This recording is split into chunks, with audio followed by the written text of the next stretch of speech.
Why do I suddenly forget my own language when I'm speaking my target language? When you start learning another language, there are things nobody warns you about. So today, I'm going to be showing some things you only understand when you're learning a language or multilingual. As I said in the start, you truly are going to start forgetting words in your own native language because you're focusing so much on vocabulary from another language. And this can be actually really embarrassing at times. Sometimes you don't know if it's a blessing or not, but it can get really embarrassing, I'm not gonna lie. I've had so many times where I've just completely blanked and forgotten the word in English, and it's really embarrassing because it's literally like the only language I know by heart. So that's something that's gonna happen as well. One thing that might be annoying for others, but I actually kind of enjoy, is constantly translating in your head.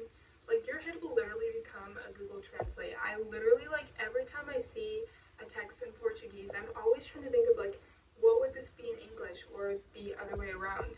It's kind of fun, it's kind of annoying, but at the same time, it's all kind of a part of the learning process, and it's actually a really good way to learn. One of the ones that I think is actually kind of funny, because I never really realized how much it's applicable to me, is your personality is going to change when you speak another language. Like, I feel so much more confident and, like, cool when I'm speaking, like, Spanish or a language like that. I don't know, I really like Romance languages, so when I'm speaking a language like that, I feel like a whole other person. Like, I feel like super confident, and like I feel like you can talk faster, and like the words like kind of like flow into each other really nicely. I love speaking in those languages so much. I love English too, but like Spanish, I really like that language. Unfortunately, there are a lot of good things, and there's some things that can be kind of annoying. So one of them is the fact that you're gonna understand way more than you'll ever be able to speak. I don't know how. I don't understand how. I think for me personally, I can definitely relate to this. I feel like when I see sentences and stuff like that, it's like, oh, that makes sense. I understand that.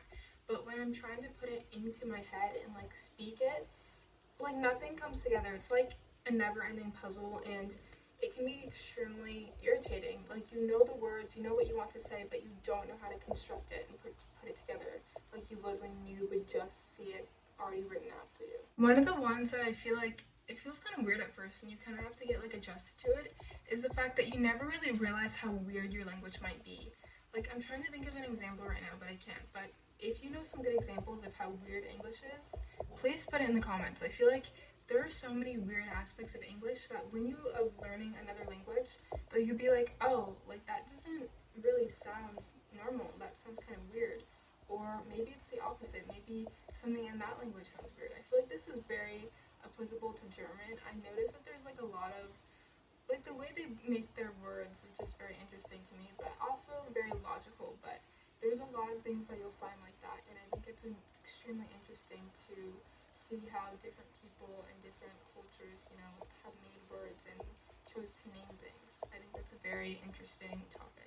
Last one, and this is actually one of the ones that I think is a little bit more wholesome and actually brought me to learning languages, was being connected to cultures. So I love feeling like I can access cultures around the world just merely through speaking and understanding.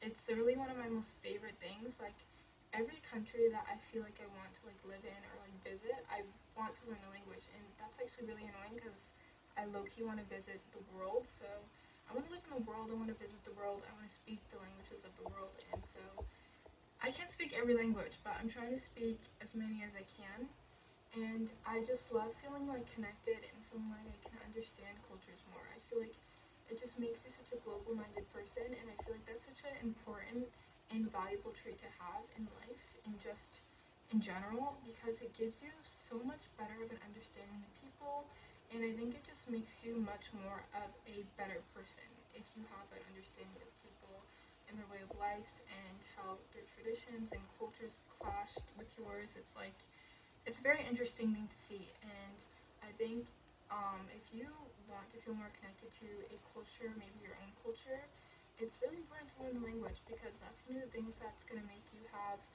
a bigger access to things you wouldn't have gotten if you had that like language barrier.